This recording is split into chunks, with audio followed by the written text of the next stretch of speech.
Yo, new day, new do. I am here to officially announce that the Soul Eater manga is way better than the anime. It is not even a comparison. Okay, that depends. That depends. I might just contradict myself in the first 10 seconds here. But the thing about the Soul Eater anime is it's really good. It's really just a vibe overall. It just has that like 2000s animation style. I like that. I fuck with that a lot. But you know, the plot itself and like the ending of it all, because it had that also 2000s to 2010s you know, vibe of okay, we can just finish the anime even though the manga isn't ended yet, and we can like, mate, why? I don't even know why. Maybe there weren't invented like official seasons of anime yet, because for now, right, there are, I think, 24, either 24 or 12, yeah, it must be 12, like 4 a month, 3 months, 12 episodes per season, then some run for 2 seasons or something, but like, wait, no, this is going against my, no, it's not, this is not going against my, my point.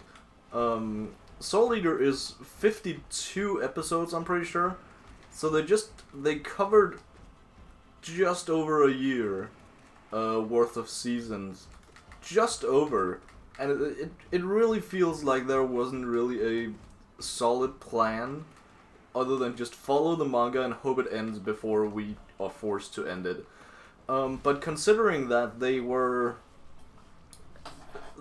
they got to, I think, chapter 34, 36, somewhere in that range, when they caught up with the manga, I don't know why they decided to continue. They did the exact same thing with Fullmetal Alchemist, but that at least got a remake. And Soul Eater has not even seen the shadow of a remake, so that's always fun. Because I don't know, I would really have liked to see this current arc we're in animated. Because this is probably the best Soul Eater has been. It's also the longest arc Soul Eater has been in, so I'm not complaining whatsoever. And by longest arc, I mean it's like, what, 15 chapters, 16 chapters? Okay, to be fair, the chapters are incredibly long. They are, I think I counted them just for measure to talk with a friend about it. They were 40 pages long, and you know, when you compare it to something like, you know, I read One Piece weekly, that is about, you know, 15 to 20 on the very high end. If we're lucky, we get 20 pages, usually about like 17 pages, but these are double that, which is insane. To be fair, I only counted one singular chapter, but I hope that's enough to. I hope that is like the general. God damn it.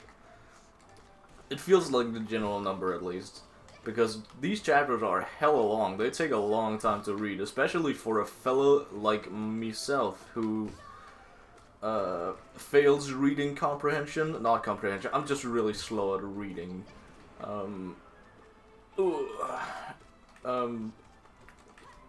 But yeah, we are in a very good arc right now. I don't know if I should explain like from the beginning, from like all the setup, or just explain this arc.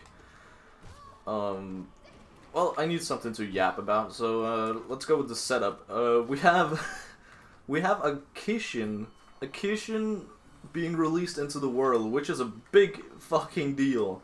A Kishin basically being a manifestation of like a madness. So we have this world of like that's kind of detached but also kind of attached. It's basically the guardians of the, basically see it as the Soul Society in Bleach. We have this academy ruled by Lord Death himself, and he is training people to become either Death Meisters or Death Scythes. Death Scythes just being like a weapon they don't have to transform into a scythe. Oh yeah, some people can transform into scythes, by the way. God damn it. So that's pretty cool. That's pretty fucking cool. It also gives a good excuse to like make cool shonen anime moments. And they do that a lot. They have the thing where they have a lot of different fucking names for everything. It's classic shonen anime, right? This thing ran a while, like something like Naruto and Bleach ran too. So it probably took a lot of inspiration from those, which is valid. It's very fair. Doma, shut up.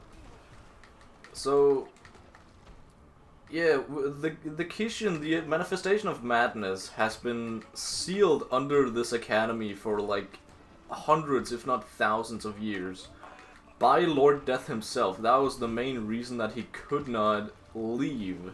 So he had like he had to train all these other fellas up to do business outside of this one area. But from the team effort of 4 different witches being the opposite, being the main bad guys, you know, it doesn't really make sense. I hope it gets explained at some point. But for now, it just feels like, okay, this is a natural order of things that, you know, witches and people from the academy, they are just eternal enemies. We're touching upon that being as, you know, Medusa, aka one of the teachers, one of the faculty, one of she was working like the hospital wing.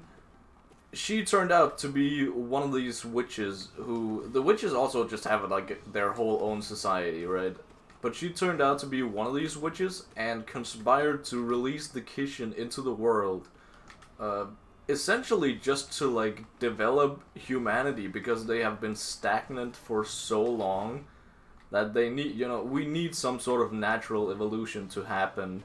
And what is scary about that is that you can see, you know, not many of the teachers, I was about to say many of the, one of the teachers, one of the main big shots of the academy, of the Death Academy, being Dr. Stein, Dr. Frankenstein, who is essentially the main teacher of our little gang of Naruto's and Sasuke's and Sakura's. He's basically the Kakashi of that squad. He's fucking cool, but his development is really fucking weird, but so cool at the same time. He essentially kinda agrees with Medusa that, okay, yeah, you know, humanity has been stagnant for a long time, and it would be pretty cool if something happened, because again, he's a scientist himself. He's made by Frankenstein, or, you know, taking inspiration from him. The guy's a scientist. He wears a lab coat all the fucking time and just sits there on his fucking ass all day, you know. Typical science fella. But he gets inflicted with, you know, he's already, this idea of his spawns from this little teeny tiny bit of madness he has inside of it, you know. From what I understand, it's kind of like cursed energy from JJK. Like, it's a thing that everybody just kind of has, but it depends, like, how much of it you have and how prone you are to, like, you know, just letting your mind delve into it, is what I understand. But our dear Dr. Stein, he is very prone to it, not to the extent of, like, witches and stuff, but he, you know, he has his little schizo episodes, and Medusa takes advantage of this and makes a little drug thingy that is, I don't know, it's some complicated shit with like, you know, I don't even know. A snake has been placed inside of his partner. Hey, you know, every Meister has their weapon, and they're just called partners. It is 100%, you know, a different way of just saying this is my girlfriend slash boyfriend, because they are all of the opposite gender, which is pretty funny. But yeah, there was a little snake placed inside of the heart of, or just somewhere in the body of his partner, and then when they soul resonance, that's the power system, is that you have to connect your souls with, you know, a weapon or a Meister so that they can use each other's powers. So when they inevitably do that for like a big fucking battle, because they don't know that this snake is there, because it was pretty well hidden. It was they have an insider called Krona being the daughter of Medusa. We only find out this way later, and we meet them both in two very different ways. I don't know. I still don't know if I like Krona or not. I don't know. Krona has a lot of potential, but I think it's just the way he was handled in the anime. It leaves a sour taste of just disappointment. So, yeah, that's essentially the power system. I was not talking about the power system. Damn. So, you know, she was just I don't know. Krona has some backstory. He has kind of beef with the Academy, but like only because he was manipulated by Medusa, and therefore our main characters, as the main characters they're just kids, right? So they take pity on Krona. But Krona kind of, you know, it's not really his fault. I always say her because Krona is 100% a femboy. So Medusa, not even Krona, Medusa takes advantage of the fact that Krona can just waddle around in the academy at all times freely. We actually haven't seen Krona in a big while. I don't really know what's happening, but I'm hoping we see. The thing is, Medusa, we've now teamed up with Medusa because it's weird. We thought Medusa was dead, or we didn't, but the gang did. That's the pros of being a reader instead of a main character. So Medusa survived this whole attack they had. Initially she was defeated by Dr. Stein, and you know, I think it was actually during that battle. No, it was beforehand, but no, it was after. God damn it, there's so much. I don't know if I can recap basically the entire series here. But essentially, we have a Dr. Frankenstein who is now infected because he resonated his soul with this little teeny tiny hidden snake, who just amplifies all of his insanity. That he's already a little insane, but it amplifies it a lot, and he just turns fucking mad. And that's essentially where we are right now. Is that he's basically being isolated, and because of this, there's so many things at play, and it all goes back to Medusa. Medusa has this grand master plan of taking down another faction called Arachnophobia. Arachnophobia I haven't even talked about, damn. essentially Arachnophobia and Medusa kind of teamed up. At least some of the members of Arachnophobia, they teamed up to release this Kishin. And when they released it, Medusa died, so the rest of the gang just, they... one of them is a loyal Medusa follower, but the two others, they just returned to Arachnophobia. Which is a little weird right now, because one of them is fighting on our side for some reason. That's something I wanted to talk about, of the, the chapters that I just read. By the way, all of this up until now is just anime canon. So that's pretty cool. I mean, I like a lot of the parts that are actually canon. It's only the ending of the anime that's pretty ass. God damn it. So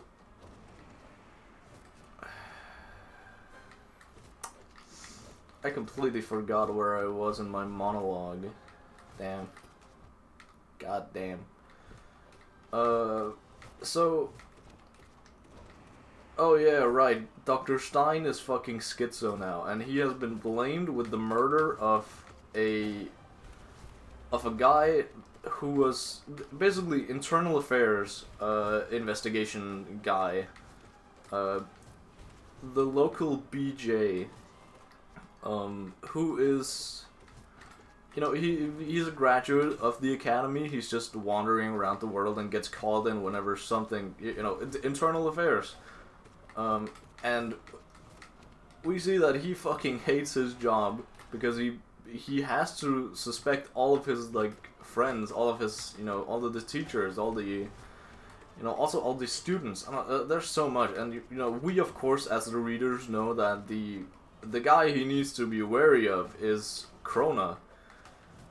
But he doesn't fucking know that, so of course he's gonna suspect Stein, who was also set up to, he was set up to be very sus, and when he was questioned, right after, basically, he was, BJ, our local BJ guy, he was found murdered just in the streets with the only brand of cigarettes that our boy smokes, which is if you think about it for just 1 second, it's, pretty likely a setup, but all the other guys don't know that, and I don't know if my view is just skewed because I like Stein a lot, and I know, I fucking know the guy, quote unquote know the guy. He's, I don't know what I'm getting at.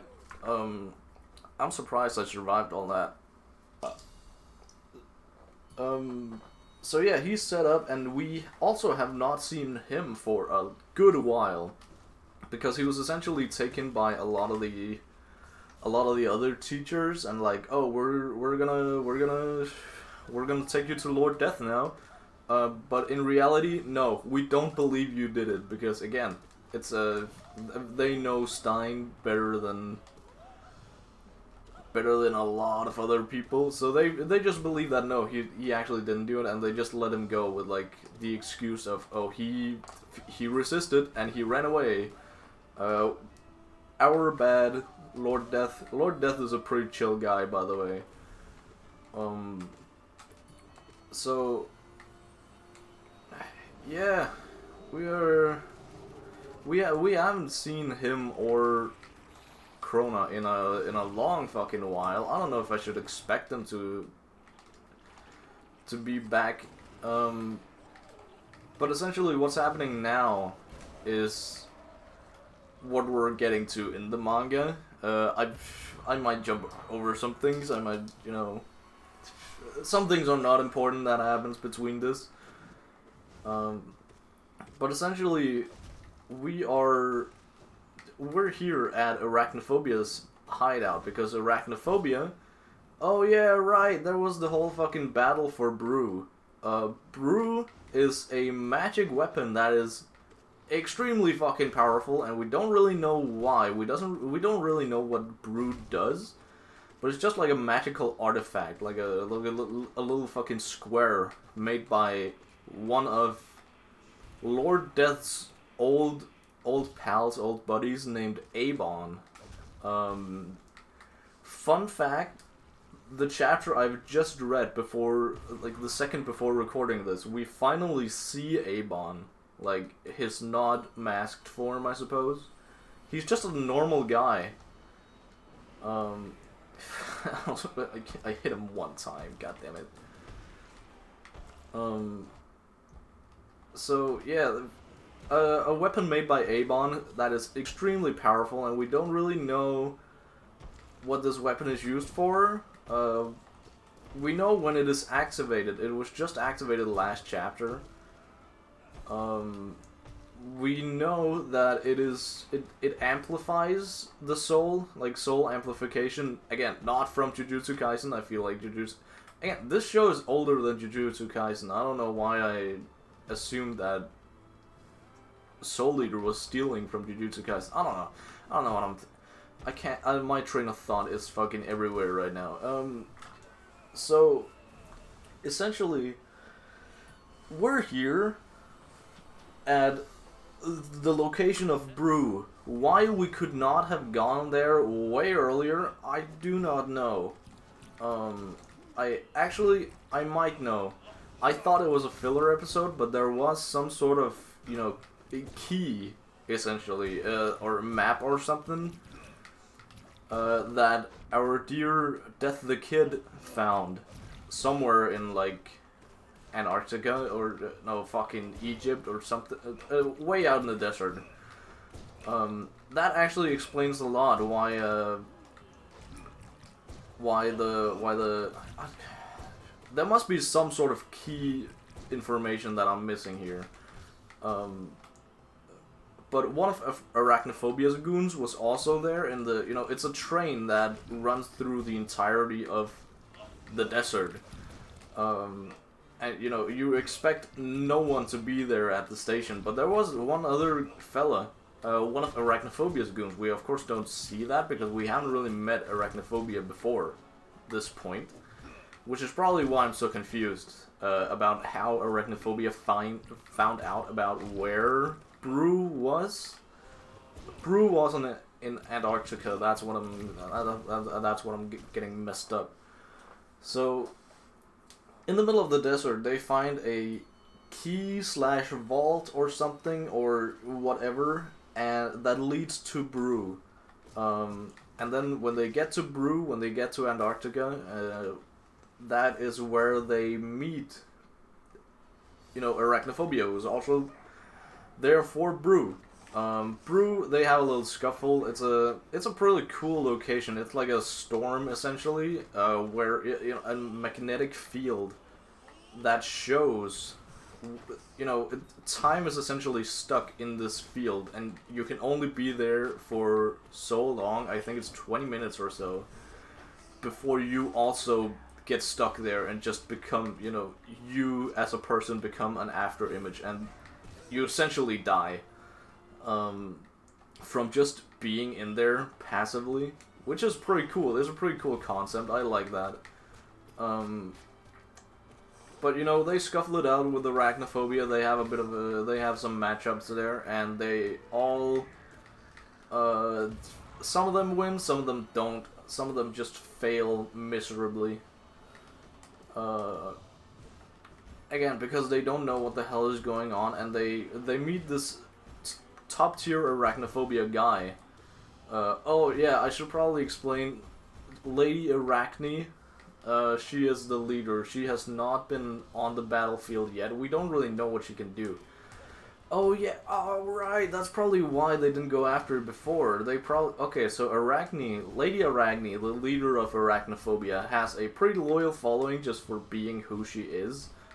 Like, leader of all spiders in the world, essentially. But she has been sealed, and recently she was unsealed. We don't get a lot of explanation. The more I think about it, a lot of things could be explained away by just saying plot holes, but I could also make my own little headcanon and say, oh, this is the reason why, and everything would be fine.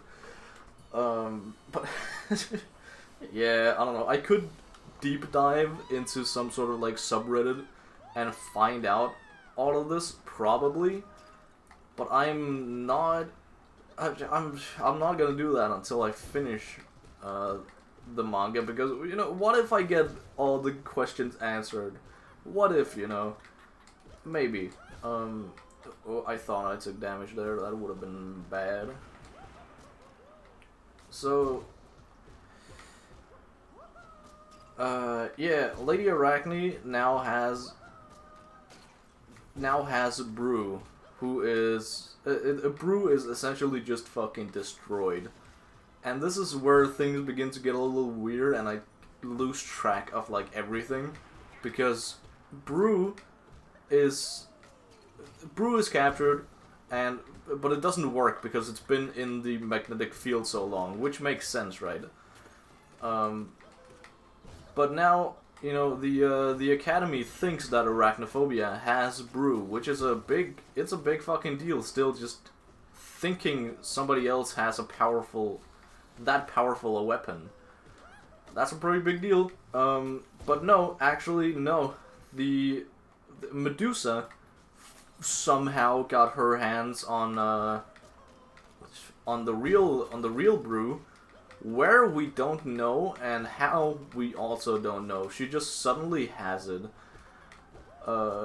and she makes a deal with, you know, the Academy of taking down Arachnophobia and Arachne, and therefore we now have the thing.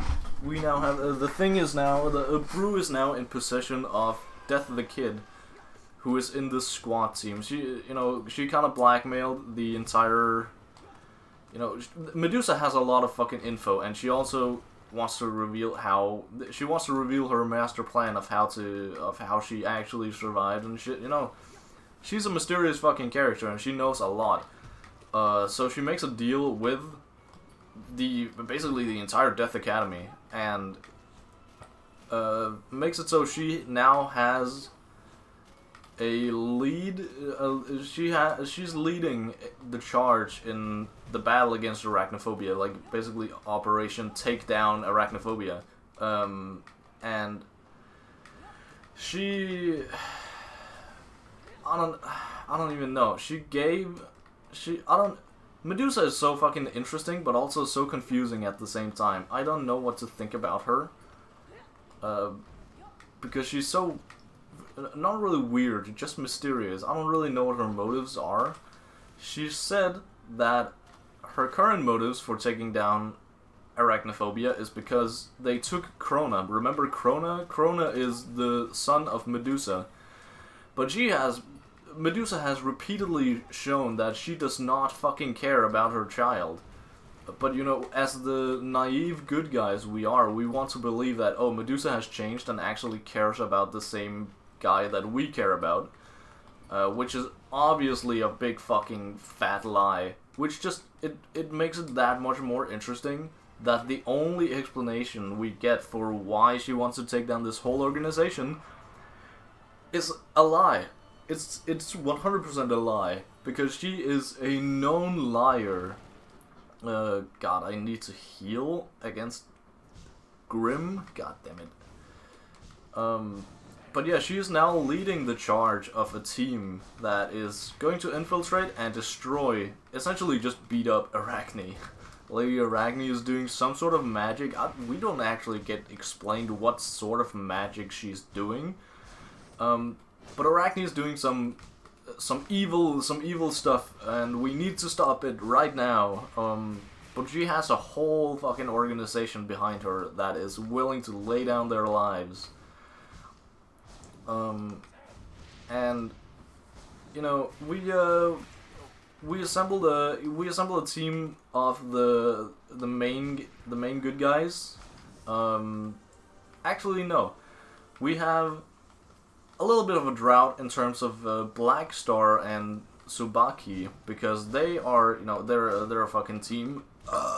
So when one of them can't do shit, both of them can't do shit. And Black Star is down in the fucking dumps right now and doesn't really know what to do. So he's taking a bit of a break from just, you know, essentially we get told, which is really fucking goofy, but I like it, that his power comes from his ego. Like, how highly he thinks of himself, that is how powerful he is. And due to his latest string of losses, he was one of the guys who lost his battle at Brew up in Antarctica. And he has also lost the fight of the Kishin battle. You know, it's really fucking tough battles he's fighting, right? But he still loses them, and he loses a lot of faith in himself. So he takes a bit of a break. He has just come back, more powerful than ever, which I really like. He's just a cool fucking guy when he fights, at least. When he shuts up and closes his mouth, he's pretty cool. You know, in the anime, he sounds a lot like, you know, early Naruto. Essentially just screaming everywhere and being fucking stupid. Which, you know, it has its charm, but, you know, I'm above the... I've experienced Naruto before, so I'm above that now. Can you stop doing that same move? So... yeah, he's on a bit of a break, so we only have... what do we have? We have Death the Kid and his weapons, the Thompson sisters, and we have Maka and Soul. And then we have some other guys who haven't really gotten any spotlight, but I like them. They also... I see a lot of similarities between this and Naruto, seeing as how, you know... especially seeing how they aired at roughly the same time. I don't really know who copied who, but, you know, you see Death the Kid, you think Sasuke. You see Black Star, you think Naruto. You see someone like... Harbor, I think his name is, you think Shikamaru immediately. Like, there's so many, and it just, you know, this is essentially the Sasuke rescue mission, where we need to rescue one of our comrades, and, you know, infiltrate some sort of big bad organization. That's not exactly what they did in Naruto, but, you know, you get the gist of it. And... you know, essentially, we get quote unquote introduced. We've seen them before. We've seen them around. We've interacted with them once in a while. Also in the brew battle, because literally everyone was at the brew battle. But we see some new fellas, and we get introduced to their powers properly for the first time. Not that we've seen all of them. Not that we've seen like all that they can do and stuff. Oh, I just got both of them. Damn. Alright, great. So, yeah, we're gathered with a crew of 2 other sets of Meisters slash weapons. One of them being also kind of like Death the Kid. He has 2 weapons, being Thunder and Fire. Their names are literally Thunder and Fire, which I think is pretty hilarious. But yeah, he has some sort of power, and he can punch really hard. His weapons turn into gloves. And the other 2 are Ox and Harbor, which is very much a play on, you know, Oxford, Harvard. You know, they're also just the nerds of the fucking academy, so obviously, right? I need to heal before the next battle. Could you spare me the chance of that happening? Thank you. So, yeah, they are here. They also... this is where things get interesting, because our boy Ox, one of the fucking nerds, he has a big fat crush on one of the witches there, who is, you know, again, this is kind of touching on the thing I said earlier, I hope we touched on, is witches in society in general. Like, how do they fare? What are they doing? Can I please, thank you. They are, for the most part, they're just in their own little society, but because these guys, there are 2 witches here who are such misfits that they don't even... that was a bad idea. They don't fit into either the Academy or the Witch Society. I don't know what to call it. I'm calling it the Witch Society. They don't fit into either of these, so they're kind of just there. And then when they inevitably get found out, you know, the Academy was seeing if there are any snitches, any rats there. They get sussed out, and they God damn it! Why did I do that? I don't have a whole run to talk more about, so I'll. You know what? No, I can save this for when I return home tonight. I gotta go to work. Womp womp. I know. So yeah, they joined Arachnophobia after they got kicked out of both the Witch Society and the Academy, and now they have kind of a confrontation of like, oh, I don't really know where it's gonna lead. I don't know. I don't know. Anyway, update coming soon. I gotta go to work now. Bye. Later. Bye.